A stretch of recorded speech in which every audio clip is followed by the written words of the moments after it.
Saharim Tovim, boa tarde aos meus irmãos judeus, hebreus, israelitas e aos simpatizantes do judaísmo. Mais uma vez vou ler o estudo aqui, Jesus e a necromancia.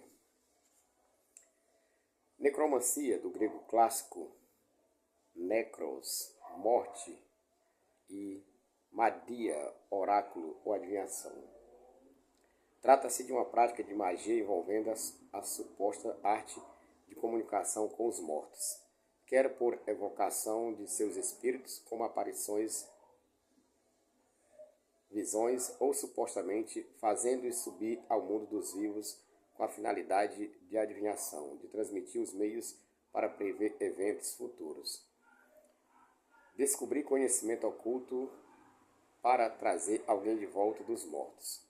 Segundo a Encyclopedia of Religion, limitada à prática da conjuração mágica dos mortos, a necromancia não inclui a comunicação por meio de médiuns, como no espiritualismo ou no espiritismo. Nem inclui encontros com as almas dos mortos durante as viagens espirituais dos xamãs, aparições de fantasmas ou comunicações em sonhos, com a possível exceção daquelas em sonhos resultantes de incubação. Necromancia no mundo antigo. O termo parece ter sido usado pela primeira vez por Orígenes de Alexandria no século III d.C. O termo grego clássico era enequia, do episódio da Odisseia em que Odisseu visita o reino das almas mortas, e vekpoaveteia, no grego helenístico, traduzido como necromantia em latim e como necromancia na língua portuguesa. O mais antigo relato literário de necromancia é encontrado na Odisseia de Homero, sob a direção de Circe, uma feiticeira poderosa.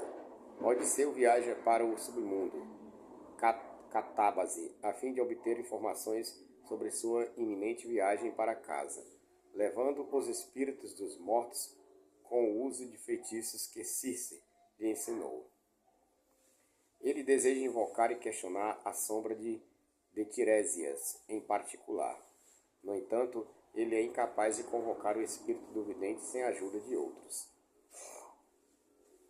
Nos tempos bíblicos, a necromancia era prática comum entre diversos povos que habitavam a região onde os israelitas se instalaram, logo após sua saída do Egito. Para evitar que dessem a tais práticas infames, ocorreu o seguinte registro no livro de Deuteronômio: quando entrares à terra que o Eterno teu Hashem te dá, não aprenderás a fazer conforme as abominações daquelas nações.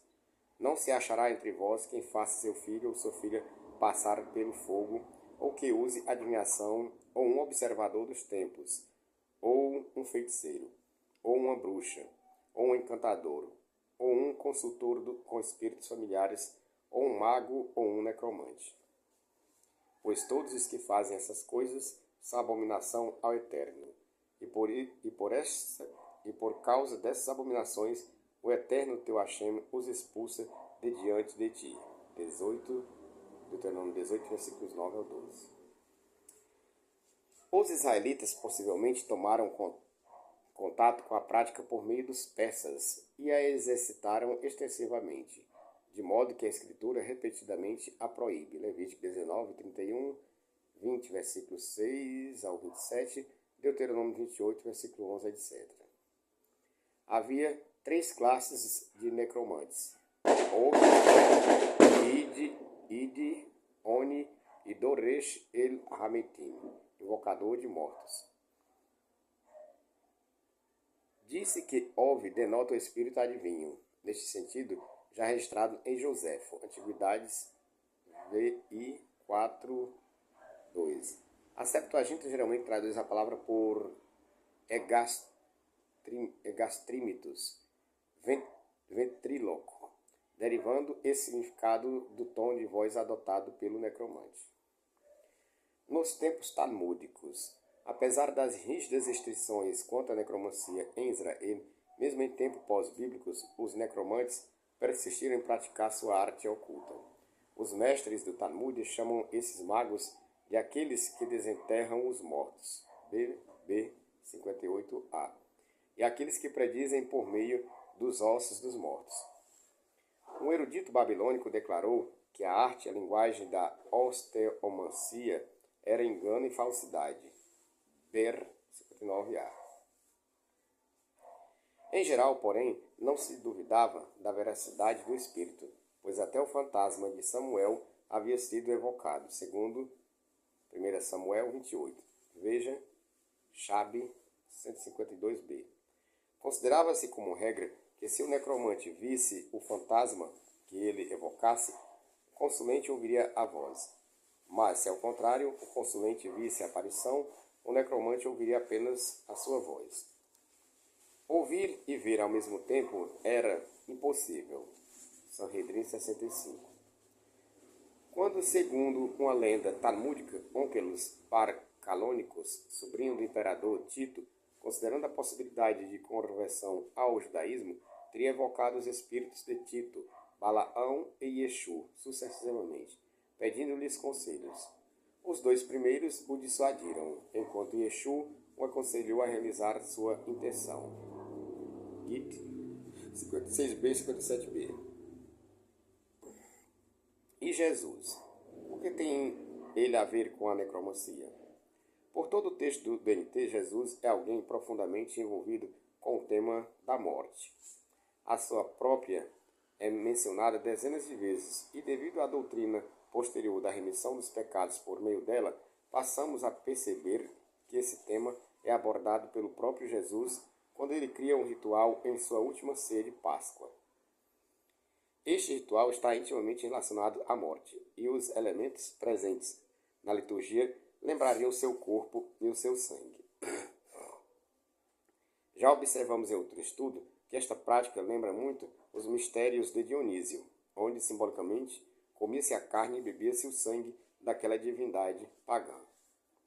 Não é de hoje que certas práticas de Jesus, conforme nos relata o NT, acabaram despertando certas suspeitas de que ele teria praticado certas artes mágicas ou ocultas. Uma estranha fixação pela morte. O Monte das Oliveiras abriga talvez o mais antigo cemitério do mundo, com cerca de 3.000 anos de idade. Este era um dos locais favoritos de Jesus, onde ele passava dias e noites e onde inclusive teria passado seus últimos momentos antes da crucificação, no jardim chamado Getsemane. Isaías censura severamente pessoas que passam a noite junto aos sepulcros, ou que se aventuram em locais secretos e obscuros, como esses. Isaías 65, versículos 3 e 4.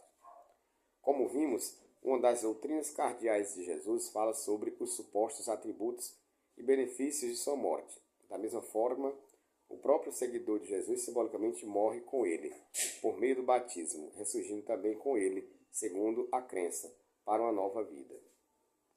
Mas, de novo, por que a ideia da morte é algo tão recorrente nessas narrativas? Há uma nítida fixação, por isso, em quase todas as páginas do registro evangélico. Ressurreição? Segundo lemos no NT, Jesus teria ressuscitado 3 pessoas: o filho da viúva de Naim, Lucas 7,14, a filha de Jairo, João 8,54, e Lázaro, João 11,43. Um dos seus melhores amigos. Em todos esses eventos de ressurreição, lemos que Jesus teria dirigido a palavra ao morto em si, ou seja, teria falado com o suposto cadáver. E isto, segundo se crê, poderia ser uma representação de autoridade da parte de Jesus, como sendo alguém que teria poder sobre a vida e a morte, algo que só poderia ser concedido ao próprio Deus, ou no caso de Jesus, segundo se crê, a um Deus em forma humana. Esta ideia seria uma excelente resposta caso Hashem precisasse mesmo conversar com o morto para tornar a fazê-lo viver, que não parece ser o caso. A Torá proíbe exatamente isso, uma procura pelos mortos, e isso sob quaisquer escusas. Doresh Metim é uma proibição recorrente na Torá contra aqueles que de alguma forma invocam os mortos, seja por quaisquer motivos, mesmo os considerados mais nobres, como por exemplo, para tornar a trazê-los à vida, hipoteticamente, caso isso fosse possível. O processo da prática das artes de necromancia ocorre quase sempre por meio de uma invocação, ou seja, por meio de um chamado, um vocativo, uma conversa com o morto, citando seu nome, por exemplo. É o que se dá em sessões espíritas, como se sabe. Quanto a ser isso uma possibilidade, ou seja, se é viável ou não uma comunicação com os mortos, não vem aqui ao caso. Seja possível ou não, a invocação de mortos ou a prática de comunicação com eles é proibida, vedada pela Torá, como é de conhecimento geral. É verdade que o Tanar apresenta dois momentos em que alguém ressuscita um morto. Elias, que traz de volta o filho de uma viúva de Tisarfate com a qual se hospedava, e Eliseu, que faz o mesmo com o filho de uma mulher sunamita. Porém, em nenhum dos relatos percebemos Elias ou Eliseu chamando ou invocando o morto pelo nome. E é curioso notar que em ambos os casos relatados no Tanar, vemos atos de pressão sobre o corpo e respiração boca a boca, o que poderia caracterizar atos de ressuscitação. Essas práticas não têm absolutamente nada de sobrenaturais, mágicas ou místicas. São técnicas universalmente conhecidas para reanimar alguém que não está morto de fato, mas simplesmente com suspensão das funções respiratórias ou cardíacas. A transfiguração. Segundo o NT, Jesus teria tomado 3 de seus discípulos, Tiago, Pedro e João, subindo ao monte, onde ali se transfigurou diante deles. Transfiguração é um processo de transformação, transmutação de alguma coisa, o que é um procedimento bastante comum em artes mágicas, secretas ou ocultas. É a velha noção da alquimia, agora aqui sob uma perspectiva diferente. Segundo o texto, Jesus assume um fulgor radiante e suas roupas acompanham essa transmutação, o que aparentemente teria impressionado seus discípulos. Neste cenário, segundo lemos, Jesus aparece conversando com Elias e Moisés. Não bastasse a estranheza do evento, que é algo inusitado em toda a narrativa bíblica, há ainda elementos de necromancia também aqui. Moisés, como sabemos, morreu em Har Nevô, e Elias, a despeito de muitas conclusões contrárias, também estaria morto já há séculos. Se Jesus achasse que Elias tivesse mesmo sido arrebatado até o céu, ele não diria que ninguém subiu ao céu, senão aquele que de lá desceu, uma referência elíptica a ele mesmo.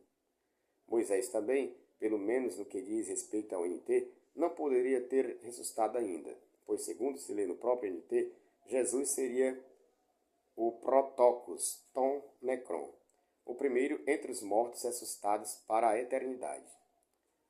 A inevitável conclusão a que chegamos é que temos aqui uma espécie de sessão espírita, na qual invoca-se, ou no mínimo se conversa com pessoas já falecidas, numa flagrante contradição ao que ordena a lei divina. Peço encarecidamente aqueles que assistiram esse vídeo, curtam, compartilhem, dêem um like e até um próximo vídeo.